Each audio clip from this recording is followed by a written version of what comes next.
शिवाजी विद्यापीठाच्या डॉक्टर बाबासाहेब आंबेडकर संशोधन व विकास केंद्राच्या वतीने 2025चा फुले शाहू आंबेडकर सप्ताह साजरा करण्यात येत आहे।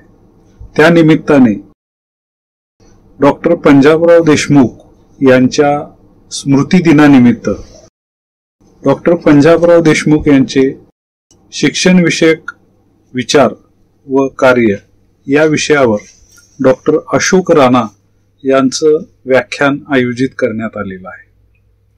त्या निमित्ताने या सप्ताहाचा जो काही कार्यक्रम आहे, त्याचे उपक्रम आहेत, त्याची माहिती सुरुवातीला मी आपल्याला देऊ इच्छितो। या ठिकाणी या सप्ताहामध्ये 9 तारखेला आपण प्राध्यापक दत्ता भगत यांचे भारतीय स्वातंत्र्य लढ्यातील डॉक्टर बाबासाहेब आंबेडकरांचे योगदान या पुस्तकाचं प्रकाशन आणि या सप्ताहाचा उद्घाटन समारंभ सुद्धा पार पडलेला आहे। आणि या पुस्तकावरती प्राध्यापक गिरीश मोरे व प्राध्यापक PS कांबळे यांनी वक्तव्य केलेलं आहे। दुसऱ्या व्याख्यानामध्ये आज आपण सांगितलं त्याप्रमाणे हे डॉक्टर पंजाबराव देशमुख यांच्या स्मृती दिनानिमित्तचं व्याख्यान होणार आहे। 11 तारखेला 11 एप्रिल रोजी महात्मा ज्योतिराव फुले यांचा जयंती दिवस आहे आणि त्या निमित्ताने महात्मा ज्योतिराव फुले यांचे शिक्षण विषयक विचार व कार्य या विषयावर प्राध्यापक डॉक्टर श्यामसुंदर मिरजकर यांचं व्याख्यान होणार आहे। 12 एप्रिल 2025 रोजी लघुपटांचं सादरीकरण व त्यावरील चर्चा होणार असून त्यासाठी प्रमुख वक्ते म्हणून डॉक्टर अनमोल कोठाडिया, जे ते चित्रपट परीक्षक आहेत किंवा ज्याला समीक्षक आपण म्हणतो ते आहेत, ते त्या ठिकाणी उपस्थित राहणार आहेत। 13 एप्रिल 2025 रोजी राजर्षी शाहू महाराज यांचे शिक्षण विषयक विचार व कार्य या विषयावर ज्येष्ठ पत्रकार व लेखक श्रीराम पचिंद्रे यांचं व्याख्यान होणार आहे। 14 एप्रिल रोजी डॉक्टर बाबासाहेब आंबेडकर यांच्या प्रतिमेचं पूजन विद्यापीठाच्या मुख्य इमारतीमध्ये होईल आणि त्याचबरोबर राजर्षी शाहू सभागृहामध्ये डॉक्टर गौतम गवळी यांचं डॉक्टर बाबासाहेब आंबेडकर यांचे शिक्षण विषयक विचार व कार्य या विषयावर व्याख्यान होईल। या संपूर्ण सप्ताहाच्या सर्वांनी लाभ घ्यावा असं मी आवाहन करतो। आणि आजचं जे व्याख्यान आहे त्या डॉक्टर अशोक राणा यांच्या व्याख्यानाच्या पूर्वी मी माननीय कुलगुरू प्राध्यापक डॉक्टर PS पाटील सरांना विनंती करतो की त्यांनी आपलं मनोगत व्यक्त करावं। नमस्कार। डॉक्टर बाबासाहेब आंबेडकर संशोधन व विकास केंद्र आणि शिवाजी विद्यापीठ कोल्हापूर यांच्या संयुक्त विद्यमाने दिनांक 9 एप्रिल ते 14 एप्रिल या दरम्यान फुले शाहू आंबेडकर सप्ताहाचे आयोजन या ठिकाणी केलेले आहे। या प्रसंगी 9 ते 14 दरम्यान 3 व्याख्यानं आपण ऑनलाईनच्या माध्यमातून आयोजित केलेली आहेत। तसेच 2 व्याख्यानं ही समक्ष ऑफलाईनच्या माध्यमातून शिवाजी विद्यापीठ कॅम्पसवर या ठिकाणी होणार आहेत। त्याचा लाभ सर्व 3ही जिल्ह्यातील विद्यार्थ्यांनी घ्यावा अशी या ठिकाणी मी विनंती करतो। तसेच दरवर्षी आपण फुले शाहू आंबेडकर ह्या सप्ताहाचे आयोजन करत असतो। विविध तज्ज्ञ लोकांना, महाराष्ट्रातील तज्ज्ञ लोकांना या ठिकाणी बोलवून त्यांचं व्याख्यान आपण आयोजित करत असतो आणि त्याचा लाभ या ठिकाणी सर्व शिक्षक असतील, विद्यार्थी असतील, सर्व स्टेक होल्डर्स घेत असतात। याच अनुषंगानं यावर्षीही अतिशय उत्साहानं हा सप्ताह आपण या शिवाजी विद्यापीठामध्ये आयोजित केलेला आहे। त्याचा सर्वांनी लाभ घ्यावा। एक त्यानिमित्तानं लघुपटसुद्धा आपण त्याचं आयोजन केलेलं आहे। त्या लघुपटानंतर त्याच्या लघुपटावरच्या विषयावरील चर्चासुद्धा आपण या ठिकाणी आयोजित केलेली आहे, जेणेकरून विद्यार्थ्यांच्या प्रतिभेलासुद्धा त्या ठिकाणी वाव देण्याचा आपण प्रयत्न केलेला आहे आणि त्याच्यावर एक चांगली चर्चा घडून यावी, त्यातून काही चांगले निर्णयसुद्धा आपल्याला घेता येतील आणि जेणेकरून आपल्याला पुढच्या वर्षी एक अजूनही त्यामध्ये काही बदल करायचा असेल, विद्यार्थ्यांच्या अनुषंगानं त्यांचं पार्टिसिपेशन वाढवण्याच्या अनुषंगानं काही आयोजित गोष्टी करायच्या असतील तर तेही करता येईल. असा एकंदरीतच आपण 9 ते 14 एप्रिलच्या दरम्यान या सप्ताहाचं आयोजन केलेलं आहे. या प्रसंगी महात्मा ज्योतिराव फुले, राजर्षी छत्रपती शाहू महाराज आणि डॉक्टर बाबासाहेब आंबेडकर यांच्या पवित्र स्मृतीस मी विनम्र अभिवादन करतो आणि शिवाजी विद्यापीठ आणि डॉक्टर बाबासाहेब आंबेडकर संशोधन व विकास केंद्र या सर्वांना मी शुभेच्छा देतो. आपल्या सर्वांना या ठिकाणी या निमित्तानं शुभेच्छा देतो आणि थांबतो. धन्यवाद. कुलगुरू प्राध्यापक डॉक्टर PS पाटील सरांनी जे मनोगत व्यक्त केलं त्याबद्दल मी त्यांचा अत्यंत ऋणी आहे. यानंतर मी सन्माननीय कुलगुरू प्राध्यापक डॉक्टर DT शिर्के सर यांना विनंती करतो की त्यांनी आपलं या निमित्तानं मनोगत व्यक्त करावं आणि सप्ताहासाठी शुभेच्छा द्याव्या. सर्वांना नमस्कार. शिवाजी विद्यापीठामध्ये शाहू फुले आंबेडकर सप्ताह साजरा करत असताना असा मी विचार केला की या थोर मंडळींचं शिक्षणाविषयी जे कार्य आहे त्याचं मंथन व्हायला पाहिजे आणि या नव्या पिढीला या कार्याची ओळख, जाणीव करून दिली पाहिजे आणि जबाबदारीची पण जाणीव करून दिली पाहिजे. डॉक्टर पंजाबराव देशमुखांच्या बाबतीत पण त्यांनी कर्मवीर भाऊराव पाटील, महात्मा ज्योतिराव फुले आदी मंडळीकडून जी प्रेरणा घेतली त्यामध्ये सुद्धा डॉक्टर पंजाबराव देशमुख यांनी शिक्षण या विषयाला अतिशय अनन्यसाधारण असं महत्त्व दिलं.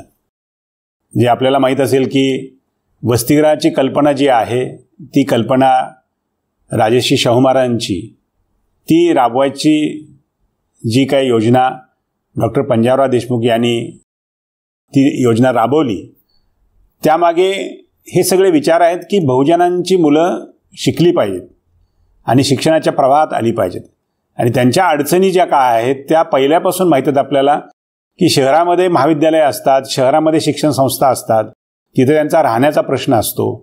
त्यामुळे एक वसतिगृहांची चळवळ राजर्षी शाहू महाराजांनी उभा केली आणि त्यातून सर्वांनीच प्रेरणा घेतली.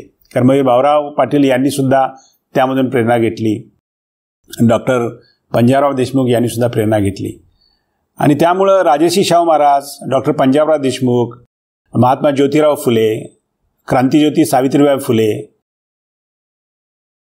डॉक्टर बाबासाहेब आंबेडकर या सगळ्या महनीय व्यक्तींनी या महाराष्ट्राला आणि या देशाला जे शिक्षणविषयक एक संजीवनी दिली, त्याचं चिंतन, त्यांचं मंथन या निमित्तानं व्हावं असं वाटतंय. आणि म्हणूनच हा जो सप्ताह आहे तो त्या मंडळींचं, या महनीय व्यक्तींचं शिक्षणविषयी कार्य आणि त्यांचे विचार याच्यावरच आपण लक्ष केंद्रित केलेलं आहे. आणि जे व्याख्याते आहेत, प्रमुख व्याख्याते आहेत, त्यामध्ये सुद्धा हे याच विषयावर मार्गदर्शन करणार आहेत.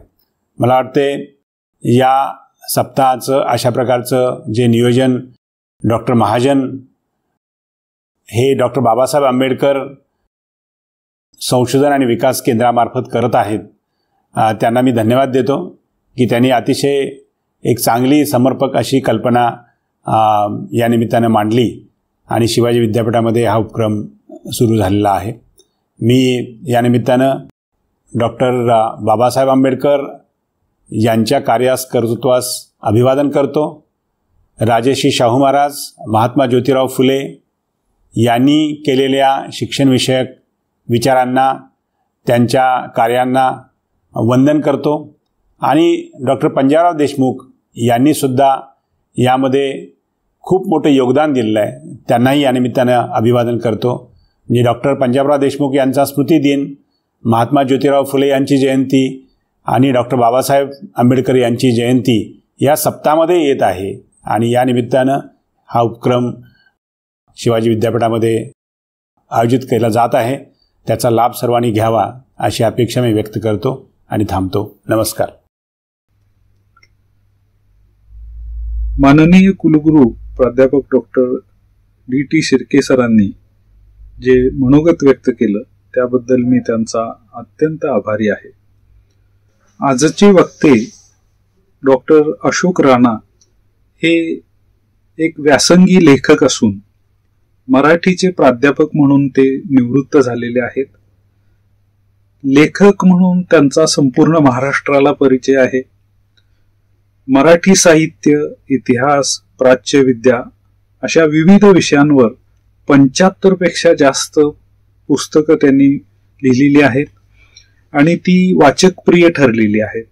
त्याचबरोबर आगामी काळामध्ये 25 पुस्तकांचा संकल्प त्यांनी केलेला आहे आणि महाराष्ट्र त्याची आतुरतेनं वाट पाहतो आहे. विविध विषयांवरील लेख आणि पुस्तक त्यांनी जे लिहिले आहेत ते विविध विद्यापीठांच्या अभ्यासक्रमांना लावले गेलेले आहेत. हा अतिशय सन्मानाचा भाग आहे. साप्ताहिक चित्रलेखामध्ये 2 वेगवेगळ्या विषयांवर त्यांच्या लेखमाला अतिशय गाजलेल्या असून त्या वाचकप्रिय ठरलेल्या आहेत. डॉक्टर राणा यांना अनेक पुरस्कार मिळालेले आहेत. त्यांनी केलेल्या कार्याबद्दल, त्यांच्या साहित्यावरती, त्यांनी केलेल्या लेखनासाठी त्यांना अनेक सन्मान प्राप्त झालेले आहेत. आणि विशेष म्हणजे अनेक साहित्य संमेलनाच्या अध्यक्षपदी ते विराजमान होते. त्यानिमित्तानं त्यांनी साहित्य संमेलन अध्यक्ष पदावरती भाषणं सुद्धा दिलेली आहेत आणि मूलभूत सामाजिक परिवर्तनाचा विचार मांडण्याचं कार्य हे डॉक्टर राणा यांच्या साहित्यातून झालेलं आहे असं आपल्याला दिसतं. त्याचबरोबर अत्यंत मूलभूत स्वरूपाची काही संशोधनं ही डॉक्टर राणा यांच्या पुस्तकामुळं महाराष्ट्राच्या एकूण साहित्य विश्वामध्ये आलेली असलेले आपल्याला दिसतात.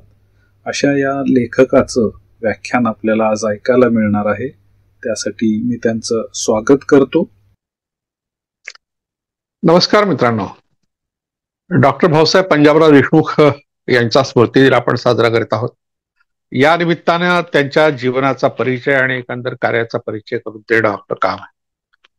स्वतंत्र भारताचे पहिले कृषी मंत्री म्हणून पंजाबराव देशमुखांचा परिचय जगाला आहे. त्यातल्या त्यात त्यांनी जागतिक पातळीवर ते कृषी प्रदर्शन भरवलं होतं, त्यामुळेही जगभर त्यांचं नाव आहे.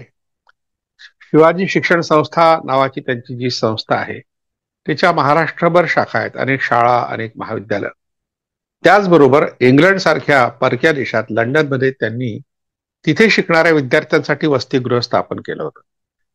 याचा अर्थ छत्रपती शिवाजी महाराज आणि राजर्षी शाहू छत्रपती यांचा आदर्श समोर ठेवून त्यांनी आपल्या कार्याला प्रारंभ केला होता.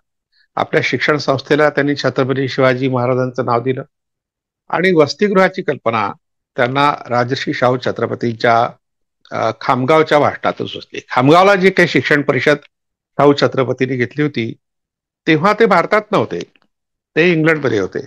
पण आल्यानंतर त्यांना कळलं की अशा तऱ्हे शिक्षण विषयक विचार राजर्षी शाहू छत्रपतींनी मांडले आणि त्या काळामध्ये 1924चा जो काळ आहे, म्हणजे 1922 मध्ये शाहू छत्रपती गेले, 1924 मध्ये पंजाबराव देशमुख अमरावतीत आले, म्हणजे भारतात आले. आणि आल्यानंतर त्यांनी जे पाहिलं की इथली शिक्षणाची व्यवस्था फारच बिकट आहे. कारण अमरावती शहरामध्ये एकमेव असं विद्यालय होतं जे शासकीय होतं, ज्याला आता गव्हर्नमेंट अकॅडमिक हायस्कूल किंवा जिल्हा परिषदचं अकॅडमिक हायस्कूल हे नाव आहे. पूर्वी त्याला हिंदू हायस्कूल हे नाव होतं, नंतर त्याचं नाव मराठा हायस्कूल झालं. जेव्हा आपले पंजाबराव देशमुख त्या शाळेत शिकले, त्यांची शाळा होती, त्या शाळेमध्ये ते शिकले तेव्हा तिचं नाव मराठा हायस्कूल असं होतं. नंतरच्या काळात गव्हर्नमेंट अकॅडमिक हायस्कूल, शासकीय विद्या वगैरे काहीतरी नाव आहे. मी त्या शाळेत शिकलो, मला तिथं मराठी नाव आठवत नाही कारण अकॅडमिक हा शब्द वापरत होतो. श्रीधर व्यंकटेश केतकर अतिशय मोठे विद्वान त्याच शाळेत शिकले आणि त्यातल्या त्यात गावगाडाकार त्रिणा आत्रे सुद्धा त्या शाळेत शिकले. आता इतकी मोठी माणसं एकाच शाळेत शिकण्याचं कारण एकच शाळा होती, दुसरी शाळाच नव्हती. आणि दुसरं त्यानंतरचं शिक्षण घ्यायला ज्याला जायचं आहे त्यांच्याकरता एकच महाविद्यालय होतं. त्या महाविद्यालयाचं नाव किंग एडवर्ड कॉलेज होतं. आता त्याला विदर्भ ज्ञान विज्ञान संस्था असं नाव आहे. त्या महाविद्यालयाचं नाव पूर्वी विदर्भ महाविद्यालय होतं. अशा दोन्ही शाळा आणि महाविद्यालयाचा संबंध शिक्षणाच्या संदर्भात भाऊसाहेब पंजाबराव देशमुखांचा आला. आणि शिकत असताना पुढे मग ते जे इंग्लंडला गेले शिकायला, बॅरिस्टर झाले. 21 जानेवारी 1925 या दिवशी त्यांना बॅरिस्टर ही पदवी मिळाली. यावर्षी त्या गोष्टीला 100 वर्ष झाली आहेत. त्याचबरोबर भाऊसाहेब पंजाबराव देशमुखांच्या आणखी एका कार्याला 100 वर्ष होत आहेत. ते म्हणजे वेदातील धर्माचा उगम आणि विकास हा त्यांचा अतिशय महत्वाचा शोध प्रबंध जो होता तो त्यांनी 2023ला त्या कार्याला सुरुवात केली आणि 2025 पर्यंत काम केलं. 2026 मध्ये त्यांना 1926 मध्ये त्यांना त्याबद्दल डीफिल ही पदवी मिळाली. ग्रेट ब्रिटनचे जे प्रधान होते, प्रधानमंत्री तेव्हाचे लॉर्ड ऑक्सविथ आणि लिंकन इन या हॉलमध्ये त्यांना ही पदवी दिली. त्यापूर्वी त्यांना ती पदवी त्याच हॉलमध्ये दिली, त्याची आठवण त्यांनी करून दिली. आता त्यांची ही पदवी किती महत्वाची आहे हे आपण या ठिकाणी समजून घेणार आहोत. कारण आपल्या भारतामध्ये वेदाबद्दल ज्या भावना आहेत आजही सर्वोत्कृष्ट ग्रंथ म्हणून आणि त्यातल्या त्यात भारतातली पहिली संस्कृती वैदिक संस्कृती होती असा एक गैरसमज आहे. 1922 मध्ये जे काही उत्खनन झालं सिंधू संस्कृतीचं, त्या उत्खननानंतर राखालदास बॅनर्जी वगैरे जी मंडळी होती त्या लोकांनी जे उत्खनन केलं त्यातून जे निष्कर्ष आले, सर मॉन्टेबेल व्हिलर वगैरे या लोकांनी जे काही, मार्शल वगैरे या लोकांनी जे निष्कर्ष मांडले त्याही गोष्टीला आता 3 वर्षापूर्वी 100 वर्ष झाली आहेत. म्हणजे अशा अनेक घटना ज्या घडल्या भारताच्या इतिहासात त्या भारताच्या इतिहासाला कलाटणी देणाऱ्या ठरल्या. तर त्या संशोधनानंतर लोकांना कळलं की वेदाच्याही पूर्वी, वैदिकांच्याही पूर्वी, आर्यांच्याही पूर्वी भारतामध्ये एक सुसंस्कृत सभ्य अशी संस्कृती होती, अतिशय प्रगत अशी संस्कृती होती. आर्यांच्या आक्रमणानंतर तिचा विध्वंस झाला अशा प्रकारचे निष्कर्ष नंतरच्या लोकांनी काढले. यवतमाळ ऍडव्होकेट प्रहरा देशमुख हे फार मोठे विद्वान होते, तसे वकील होते ते. पण वकिलीचा अभ्यास करता करता त्यांनी सिंधू संस्कृतीचा अभ्यास केला आणि विशेषतः त्यातल्या लिपीचा अभ्यास केला. त्या अभ्यासानंतर त्यांच्या असं लक्षात आलं की ऋग्वेदातले जे काही उल्लेख आहेत त्या उल्लेखानुसार आपल्याला हडप्पा संस्कृतीमध्ये जे काही विध्वंस झालेला आहे त्याचा शोध घेता येतो. ऋग्वेदातल्या ऋचा आणि हरिओपिया सारखं नाव जे ऋग्वेदामध्ये येतं, हडप्पा आजही ते नाव आहे, हरप्पा असे म्हणतात. अशा तऱ्हेने संशोधन करणारे एक विद्वान आपल्याकडे विदर्भात यवतमाळला होते, प्रहरा देशमुख. त्यांच्या आधी हेच काम डॉक्टर पंजाबराव देशमुखांनी केलं. आता पंजाबराव देशमुखांची ओळख कृषी मंत्री म्हणून आहे. कृषी क्षेत्रातलं कार्य करणारे एक व्यक्तिमत्व, चळवळी त्यांनी राबवल्या शेतकरीच्या क्षेत्रातल्या, त्यातल्या त्यात शिक्षण संस्था उभारणारी शिक्षण महर्षी अशी ओळख असताना ते एक संशोधक होते, ही मात्र ओळख फारशी लोकांना आज नाही आहे अशी परिस्थिती आहे.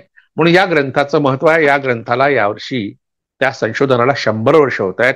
म्हणजे त्या ग्रंथाच्या संशोधनाची किंवा लेखनाची शताब्दी यावर्षी आहे. या पार्श्वभूमीवर आपण चर्चा करतो आहोत. तर या ग्रंथाचं वैशिष्ट्य असं आहे की त्या ग्रंथाला ज्यांनी प्रस्तावना दिली ते एबिकिट, जे ऋग्वेदाचे फार मोठे अभ्यासक मानले जातात. वैदिक मायथॉलॉजी या ग्रंथाचे ते लेखक आहेत. या शीर्षकाचा एक ग्रंथ लिहिणारे दुसरे ए मॅकडोनल हे त्यांचे गाईड होते. ह्या दोघांच्याही प्रस्तावना त्यांच्या ग्रंथाला आहे. आणि गेल्या 100 वर्षात त्या ग्रंथावर अजूनही चिंतन मनन संशोधन झालेलं नाही. ही एक दुर्दैवाची गोष्ट आहे. म्हणून मुद्दाम या ठिकाणी उल्लेख त्या ग्रंथाचा केला. पण शिक्षण क्षेत्रातलं त्यांचं जे कार्य आहे त्याची नोंद जी घेतली आहे लोकांनी त्यातल्या त्यात, तर ती यासाठी की एक बॅरिस्टर झालेली व्यक्ती 1925 मध्ये ते बॅरिस्टर झाले. म्हणजे त्यांच्या बॅरिस्टर पदवीला यावर्षी 100 वर्ष झाली आहेत. तर अशा अवस्थेतली एक व्यक्ती सर्वसामान्य कुटुंबातल्या विद्यार्थ्यांना शिकता यावं यासाठी स्वतः खडू हाती घेऊन त्यांनी खडू फळ्यावर, एक मिनिट, अशा तऱ्हेने खडूफळा हाती घेऊन, खडू आणि फळा याच्या साह्याने ज्या विद्यार्थ्यांना शिक्षण मिळालं नाही अशा शिक्षण घेणाऱ्या विद्यार्थ्यांसाठी प्राथमिक स्तरावर शिकवण्याचं काम केलं. अमरावतीला शिवाजी मराठा हायस्कूल नावाची एक शाळा आहे. रेल्वे स्टेशनच्या बाजूला असल्यामुळे त्याला स्टेशन ब्रँच म्हणतात. या शीर्षकाच्या 2 शाळा आहेत अमरावतीत. त्यातली स्टेशन ब्रँचची शाळा ही त्यांनी निर्माण केलेली पहिली शाळा. या शाळेला ज्या भिंती होत्या त्या तट्ट्याच्या होत्या, म्हणजे भिंती बांधण्या इतपतही त्यांच्याकडे पैसा नव्हता आणि अशा शाळेमध्ये ते शिकवत होते. म्हणजे एक बॅरिस्टर व्यक्ती, सर्वोच्च शिक्षण घेतलेली व्यक्ती, अनेक प्रकारच्या पदव्या असलेली आणि त्यातल्या त्यात संशोधन, वेदातल्या धर्माचं संशोधन करणारी व्यक्ती सर्वसाधारण विद्यार्थ्यांना शिकवते, ही घटना निश्चितच क्रांतिकारक आहे. म्हणून आपण आज जे भाऊसाहेब पंजाबराव देशमुखांचं नाव घेतोय, ही आठवण करतोय यासाठी कोणत्याही प्रकारचा अहंकार न बाळगता राजकारणात ती सर्व पदं भूषविलेली व्यक्ती सुद्धा अगदी सर्वसाधारण व्यक्तीशी संवाद साधतात, तेव्हा त्यांचं महत्व अधिक आहे. आता सर्वसाधारण व्यक्तीमध्ये गाडगे बाबा, ज्यांचं शिक्षणच झालेलं होतं, संत गाडगे बाबा हे त्यांचे मित्र होते. हे आपल्याला ऐकलं तर आश्चर्य वाटेल. आज कोल्हापूरला महालक्ष्मी मंदिराच्या बाहेर गाडगे बाबांचं शिल्प आहे.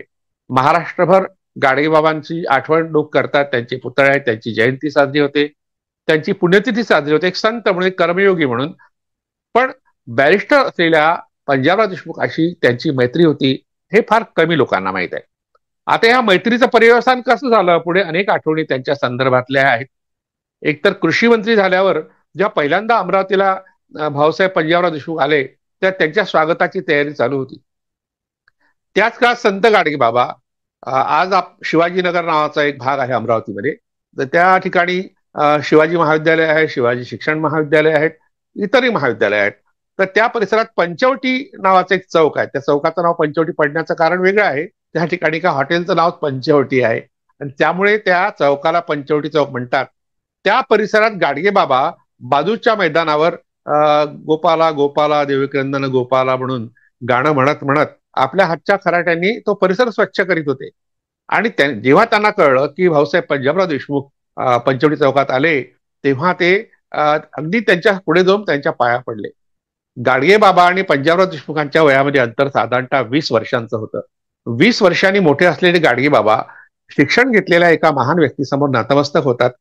आणि त्यातल्या त्यात पुढच्या काळामध्ये जे काही शिक्षण क्षेत्रात त्यांनी नवीन कार्य केलं, त्यातही गाडगेबाबांचा सहभाग होता. शेतीच्या क्षेत्रात जे काही त्यांनी उपक्रम राबवले, त्यातही गाडगेबाबा त्यांना मार्गदर्शन करीत होते. अशा गाडगेबाबांनी कृषी मंत्री पदावर पंजाबराव देशमुख जेव्हा दिल्लीला गेले, तेव्हा त्यांच्या अनुपस्थितीमध्ये त्यांचं एक कार्य होतं, फार मोठं कार्य पुढे ते मानलं गेलं. श्रद्धानंद वसतिगृह नावाचं त्यांनी गरीब विद्यार्थ्यांसाठी एक वसतिगृह काढलं. त्यात अनेक अनाथ विद्यार्थी सुद्धा होते. तर या विद्यार्थ्यांच्यासाठी उभारलेल्या वसतिगृहातून अनेक मोठमोठी माणसं शिकली, मोठी झाली, मोठ्या पदावर गेली. ते लोक अजूनही आठवण करतात, आपण या ठिकाणी शिकलो किंवा पंजाबराव देशमुखांना शिकलो. तर या वसतिगृहाची एक आठवण आहे. ही आठवण अशी, एकदा गाडगे बाबा त्या वसतिगृहात गेले असता त्यांच्या असं लक्षात आलं, साधारणतः 25-30 विद्यार्थी त्या ठिकाणी राहत असत. तर त्या विद्यार्थ्यांना खायला जी भाकरी दिली, ती भाकरी ठेवायला त्या ठिकाणी ताट नव्हतं, किंवा जे खायला त्याने चटणी किंवा भाजी दिली असेल ती ठेवायला सुद्धा वाटी नव्हती. लोक हातावरच अशा तऱ्हेने भाकरी घेऊन त्यातच भाजी किंवा चटणी खाऊन आपलं पोट भरत होते. हे गाडगे बाबांनी जेव्हा पाहिलं, तेव्हा त्यांच्या लक्षात आलं की भाऊसाहेबांचं इतकं मोठं कार्य आणि त्यांच्या नंतर ते कोणी पुढे नेत नाही. तेव्हा त्यांनी स्वतः एक बियाणी शेठ नावाचे फार मोठे दानशूर गृहस्थ होते आणि ते गाडगे बाबांवर अतिशय प्रेम करीत होते. त्यांच्याकडे गाडगे बाबा गेले. रामनाथ बियाणी त्यांचं नाव होतं. त्यांच्याकडे ते गेले गाडगे बाबा आणि ते म्हणाले की मला 50 वाट्या आणि 50 ताट घेऊन द्या विकत. तशा तऱ्हेने 50 ताट आणि 50 वाट्या विकत आणल्या आणि गाडगे बाबांनी स्वतः त्या श्रद्धानंद वसतिगृहातल्या विद्यार्थ्यांना नेऊन दिल्या. अशा लहान सहान कोणत्याही कामामध्ये गाडगेबाबांचा सहभाग भाऊसाहेब पंजाबराव देशमुखांच्या संदर्भात होता.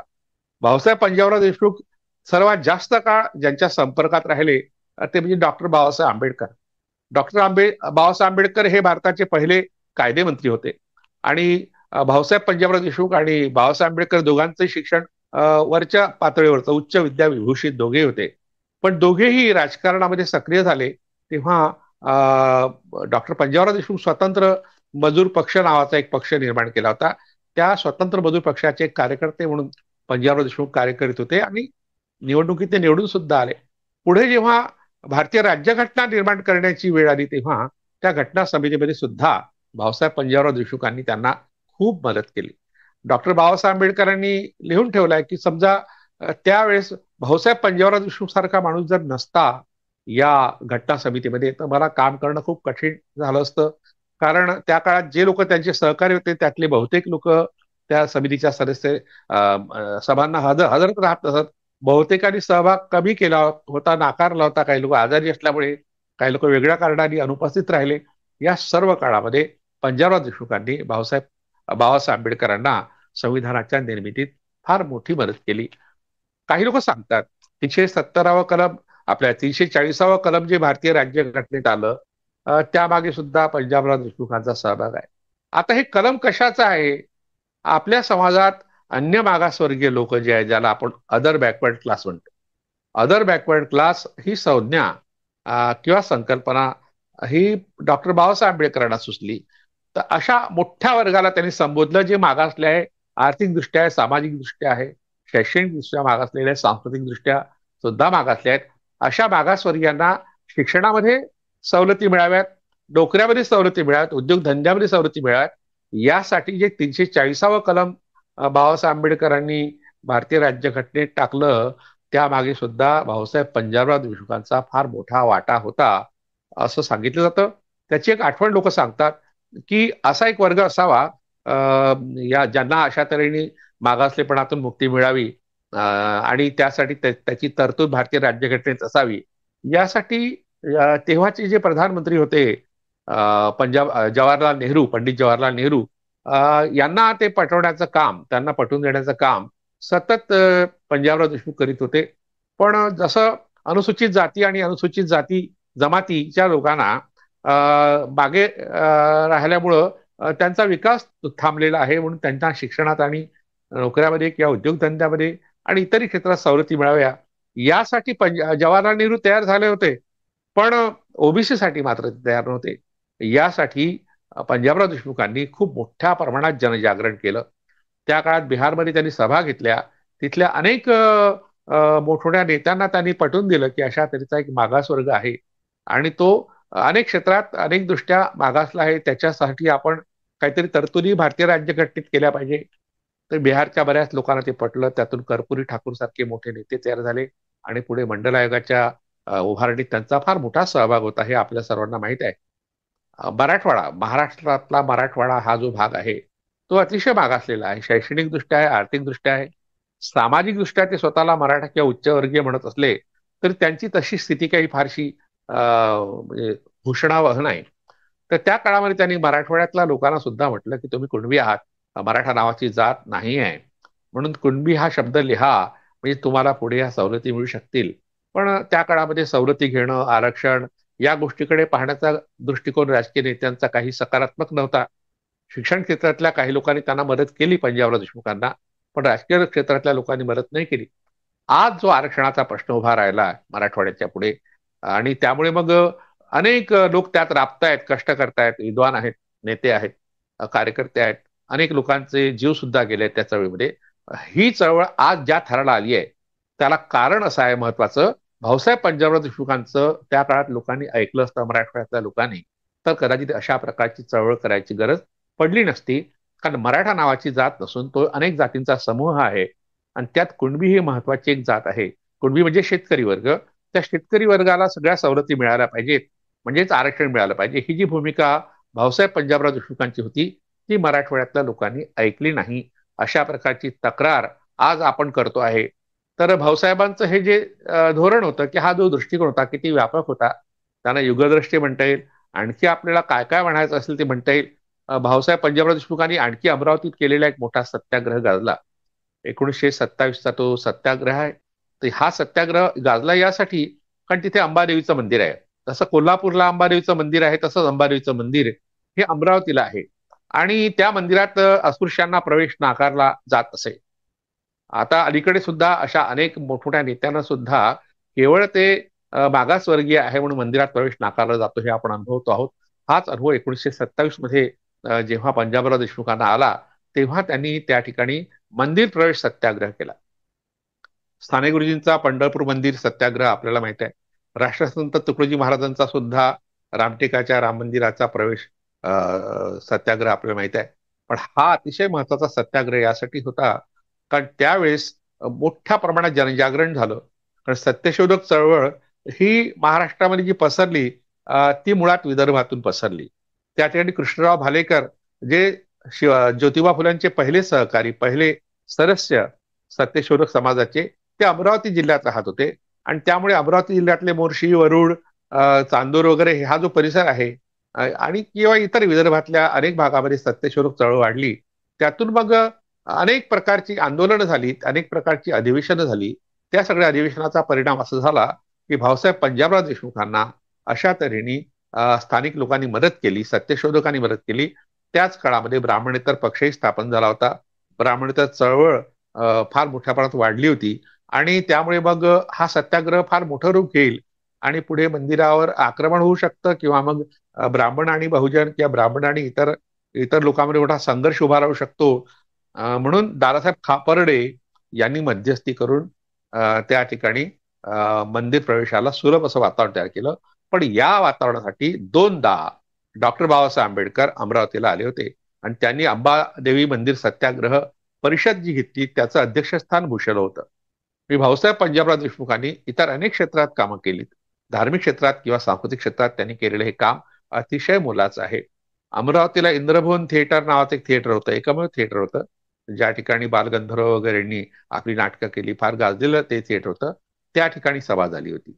तर अशा तऱ्हेने डॉक्टर पंजाबराव देशमुखांच्या कार्यामध्ये भाऊसाहेब पंजाबराव देशमुखांचा सहभाग होता. तसंच भाऊसाहेब पंजाबराव देशमुखांच्या कार्यामध्ये डॉक्टर पंजाबराव देशमुखांचाही सहभाग होता. याचे अनेक पुरावे कर्मी भाऊराव पाटील यांच्याही कामात पंजाबराव देशमुखांनी फार मोठा सहभाग घेतला होता. अशा अनेक आठवणी पंजाबराव देशमुखांच्या संदर्भात आहे.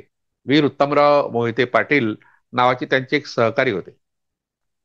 त्यांनी कृषी क्रांतीचा प्रणेता पंजाबराव देशमुख नावाचं एक पुस्तक लिहिलं आहे.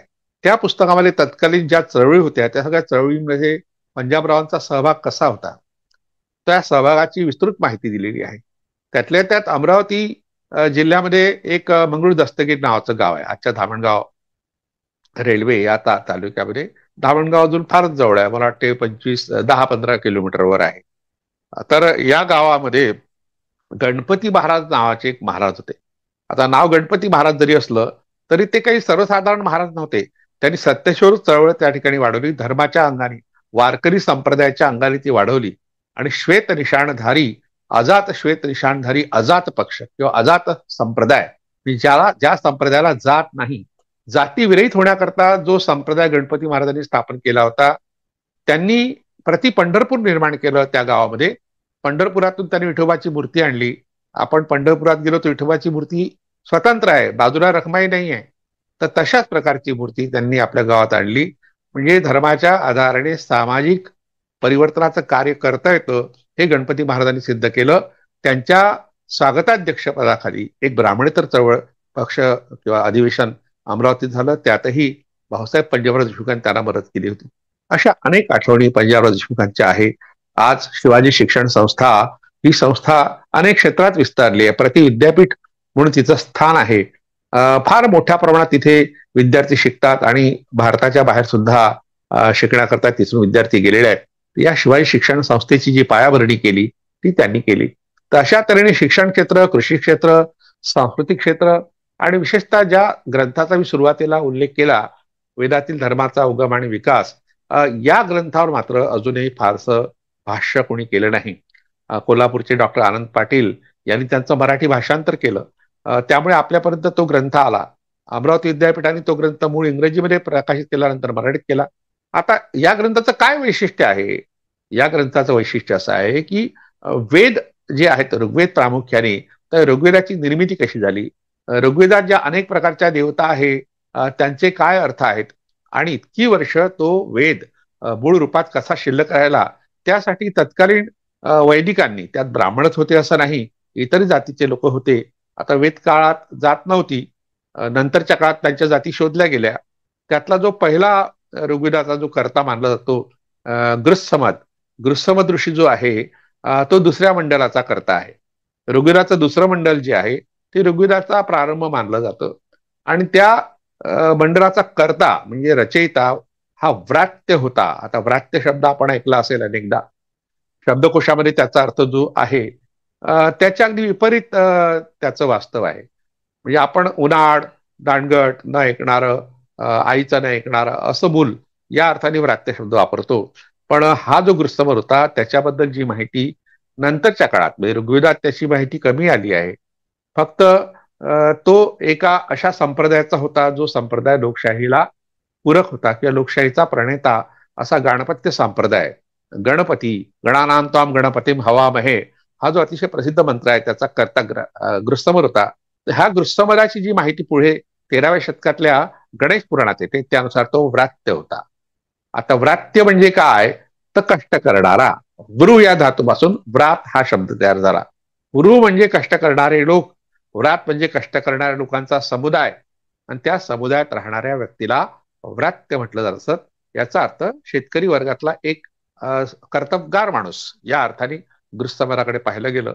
आणि या गृत्समराची कथा पुढे अशी सांगितली गेली जी गणेश पुराणात आहे की तो एकदा गयेला गेला. गया हे आता बिहारचं अतिशय महत्वाचं गाव आहे. त्या ठिकाणी लोकनाथ बापूजी अणे जे लोकमान्य टिळकांचे सहकारी होते ते राज्यपाल म्हणून गेले होते स्वातंत्र्य प्राप्तीनंतर. त्यांनी गणपती देवता नावाचा लेख लिहिला आणि त्या लेखामध्ये त्यांनी या गृत्समराची माहिती दिली. आणि त्यांचं असं मत होतं की गृत्समर हा यवतमाळ जिल्ह्यातल्या कळंबचा होता. कारण तसं आचार्य विनोबा भावे यांनी जीवनदृष्टी या त्यांच्या ग्रंथात लिहिलाय की लांब धाग्याच्या कापसाचा शोध त्यांनी लावला. हा महत्वाचा एक मुद्दा धरून तो शेतकरी होता असं सांगितलं जातं. तर या व्रात्याबद्दल मनुस्मृतीत काय म्हटलं आहे? मनुस्मृतीत म्हटलंय व्रातेन जीवती, कष्ट करून जगतात ते व्रात्य. भट्टोजी दीक्षित नावाचा मनुस्मृतीचा जो भाष्यकार आहे तो म्हणतो व्रातेन शरीरा यासेन नतु बुद्धी वैभवेन. जे कष्ट करून जगतात पण बुद्धी वैभव त्यांच्याकडे नसते. अशा तऱ्हेने कष्ट करणाऱ्या लोकांकडे पाहण्याचा वैदिकांचा जो दृष्टिकोन आहे त्याचाही शोध या सगळ्या अभ्यासाच्या निमित्ताने लागला. आणि भाऊसाहेब पंजाबराव देशमुख हा शोध घेण्याकरता वेदाचा अभ्यास करायला गेले. तर एखाद्या शेतकऱ्याच्या मुलाला याची काय गरज आहे? कारण वैदिकांचा अभ्यास करणं हे आपलं काम नाही असं अनेकांना वाटतं. पण त्या वैदिकांच्या समूहामध्ये जेव्हा जातीव्यवस्था नव्हती, वेदाच्या काळात जातीव्यवस्था नव्हती. नंतर मग आपण ऋग्वेदाच्या 10व्या मंडलामध्ये पुरुष सूक्त आलं. पुरुष सूक्तानंतर मग भेदभाव झाला किंवा अशा तऱ्हेने माणसाची विभागणी करण्याची एक पद्धत दिली आणि मनुस्मृतीने त्याला एक व्यवस्था दिली. त्यामुळे मग जातीव्यवस्थेला पक्क करण्यात फार मोठं योगदान या वैदिकांनी केलं आहे. पण त्या वैदिकात पूर्वी अवैदिक किंवा अब्राह्मण लोक सुद्धा होते. त्यात हा गृत्समर होता. म्हणून पंजाबराव देशमुखांचं हे जे संशोधन आहे एकंदर वेदाच्या अभ्यासाचं ते मोलाचं आहे की सर्वसाधारण माणूस सुद्धा अशा तऱ्हेने वैदिकांच्या संस्कृतीचा अभ्यास करू शकतो आणि त्यातून काही महत्वाचे निष्कर्ष काढू शकतो. तर या धर्माचा उगम कसा झाला, विकास कसा झाला, त्यामध्ये कोणकोणत्या विकृती आल्या किंवा त्याच्या पठणाच्या पद्धती कोणत्या होत्या, या तंत्रशुद्ध या सगळ्या अभ्यासाच्या पद्धतीचा वापर केला. A.B. कीथ आणि A.A. मॅकडोनल्ड ही महत्वाची नाव आहे. पुन्हा पुन्हा मी यासाठी सांगतो कारण वैदिक मायथॉलॉजी या नावाचे जे ग्रंथ प्रसिद्ध आहे जगात त्यातले हे कर्ते आहेत. आणि हे भाऊसाहेब पंजाबराव देशमुखांचे मार्गदर्शक होते आणि त्यामुळे त्यांच्या ह्या ग्रंथाला एक वेगळी झळाळी प्राप्त झाली. त्या ग्रंथाला यावर्षी 100 वर्ष होत आहेत. म्हणजे या ग्रंथावर मी जास्त बोललो. खरं म्हणजे भाऊसाहेब पंजाबराव देशमुखांचं कार्य, घटना समितीतलं कार्य फार मोठं आहे. ज्या ओबीसीच्या आरक्षणाचा प्रश्न अजूनही अधांतरीच आहे कारण ओबीसीची संख्या 52% आहे असं बिंदाप्रसाद मंडल, BP मंडल, ज्यांनी मंडल आयोग ज्यांच्या नावाने प्रसिद्ध आहे, त्यांनी जो अहवाल दिला होता आपल्या इंदिरा गांधी जेव्हा प्रधानमंत्री होते त्या काळामध्ये, त्याच्या आधी काका कालेलकर नावाचे फार मोठे विद्वान होते. त्यांनी सुद्धा अशा तऱ्हेने अन्य मागासवर्गीय चा एक आयोग नेमला होता. एक सदस्य आयोग होता. त्या सुद्धा 52% ओबीसीची संख्या आहे आणि त्यांना आरक्षण दिलं पाहिजे, सवलती दिल्या पाहिजे शिक्षण क्षेत्रात म्हणा की नोकरीच्या क्षेत्रात, उद्योगाच्या क्षेत्रात, आणि त्यांचं मागासले पण दूर केलं पाहिजे. अशा प्रकारचा एक सल्ला किंवा अहवाल त्या काका कालेलकर आयोगाने दिला होता पंडित जवाहरलाल नेहरू हयात असताना 1956 मध्ये. त्यात एक शेवटी ओळ लिहिली होती, पण माझ्या मते अशा तऱ्हेने ओबीसीला आरक्षण देऊ नये.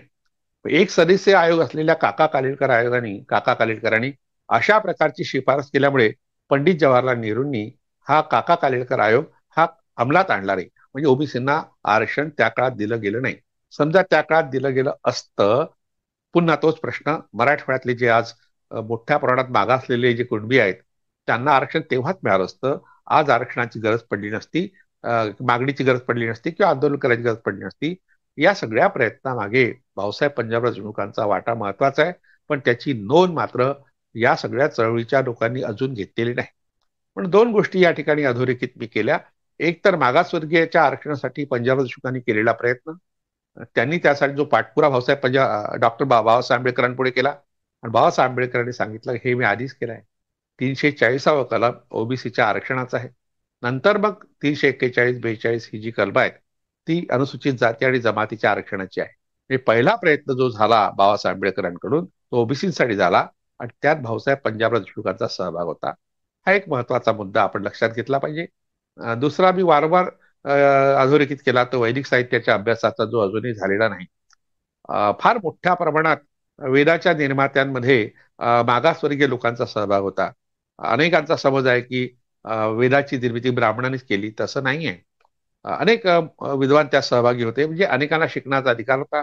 पुढच्या काळात चातुर्वर्ण्य व्यवस्था आणली गेली आणि मग काही लोकांना शूद्र या वर्णात टाकलं गेलं आणि त्यामुळे शिक्षणाचा अधिकार नाकारला गेला. या घटना खूप नंतरच्या आहेत. त्या सगळ्या गोष्टीचा उहापोह हा भाऊसाहेब पंजाबराव देशमुखांनी आपल्या ग्रंथात केला. हा एक महत्वाचा भाग आपल्याला सांस्कृतिक संघर्षाचा. आणि तिसरी आणि फार महत्वाची गोष्ट जी आहे ती त्यांचं शिक्षण क्षेत्रातलं योगदान. त्यामुळे आज शिक्षण महर्षी म्हणून त्यांची ओळख आहे.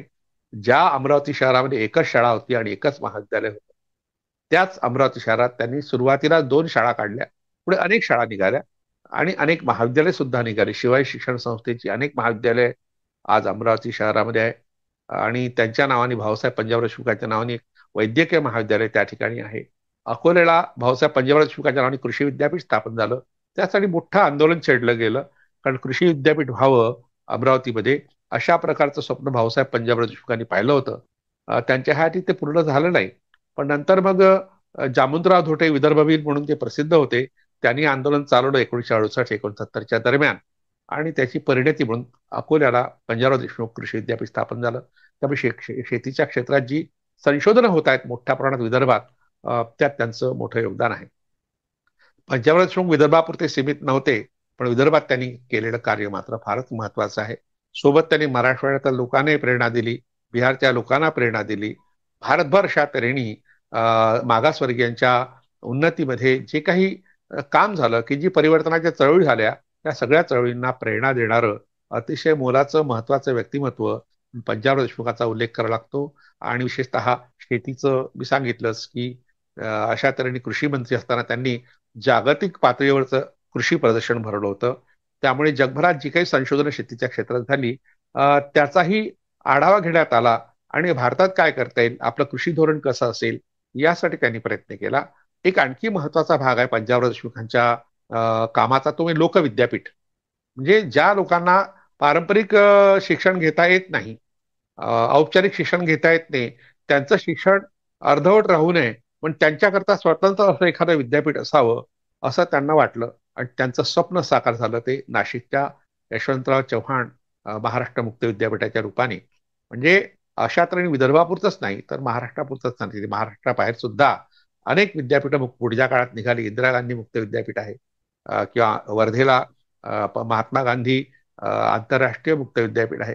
हिंदी आहे, ते हिंदीसाठी आहे. पण अशा तऱ्हेने अनेक प्रकारची विद्यापीठे जी पुढे तयार झाली, ज्यांचं शिक्षण अनौपचारिक शिक्षण त्यांना घेता येत नाही, औपचारिक शिक्षण घेता येत, ती त्यांच्याकरता निरंतर शिक्षणाची जी व्यवस्था आहे, ते निरंतर शिक्षण ही जी संकल्पना आहे त्याचे सुद्धा प्रेरणादायी हे आपले प्रेरक आपले पंजाबराव देशमुख आहे. अशा अनेक आठवणी सांगता येतील. या ठिकाणी आपण वेळेअभावी त्यांच्या सर्व कार्याचा आढावा घेऊ शकलो नाही. त्या सामाजिक चळवळीत, राजकीय चळवळीत त्यांचं काय योगदान होतं, सांस्कृतिक आणि शैक्षणिक चळवळीत त्यांचं काय योगदान होतं, त्या सगळ्या योगदानाचा पूर्ण परिचय आपल्याला करून देता आला नाही. पण त्यांच्या स्मृतिदिनी आपण त्यांच्या ह्या कामाचा थोडक्यात आढावा या ठिकाणी घेतला. आपण सर्व शिवाजी विद्यापीठाच्या अंतर्गत जी शिववाणी आहे या प्रसार माध्यमाच्या द्वारे हे ऐकतायत. शिववाणी मला आठवलं, मी शिवाजी महाविद्यालय 1973 मध्ये शिकलो 50 वर्षापूर्वी. तेव्हा त्या ठिकाणी एक वार्षिक अंक निघतात, त्याचे नाव शिववाणीच आहे. तर त्या अंकामध्ये म्हणजे मी 73 मध्ये प्री युनिव्हर्सिटी नावाचा एक पूर्वी एक वर्ग असे, ज्यांनी 11वी वर्ग नाही केलं, 10वी पर्यंत शिक्षण घेतलंय, त्यांच्याकरता प्री युनिव्हर्सिटी आर्ट या वर्गात मी शिकत असताना एक लेख लिहिला होता. साम्यवादाचे प्रणेते भगवान श्रीकृष्ण, कृष्णावर लिहिला होता. काही चित्र काढली होती. अशा तरी शिववाणी या शब्दाशी माझा गेल्या 50 वर्षापासून संबंध आहे आणि पुन्हा आपल्या शिवाजी विद्यापीठाच्या निमित्ताने या शिववाणीशी मला जोडता आलं, याचा आनंद झाला. आज आपण जमला आहात या ठिकाणी सगळ्यांचे आभार मानतो आणि पंजाबराव देशमुखांच्या स्मृतींना अभिवादन करतो. धन्यवाद. डॉक्टर अशोक राणा यांनी आता जी मांडणी केली ती डॉक्टर पंजाबराव देशमुख यांचे शैक्षणिक विचार किंवा शिक्षण विषयक विचार आणि कार्य या विषयावरती होती.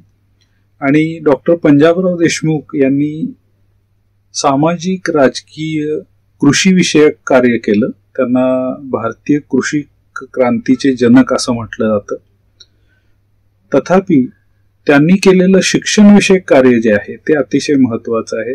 राजर्षी शाहू महाराजांच्या प्रेरणेनं ज्याप्रमाणे कर्मवीर भाऊराव पाटील यांनी शिक्षणाची गंगा घरोघरी पोहोचविली, त्याचप्रमाणे विदर्भामध्ये डॉक्टर पंजाबराव देशमुखांनी शिक्षणासाठी जे कार्य केलं ते अतिशय महत्वाचं होतं.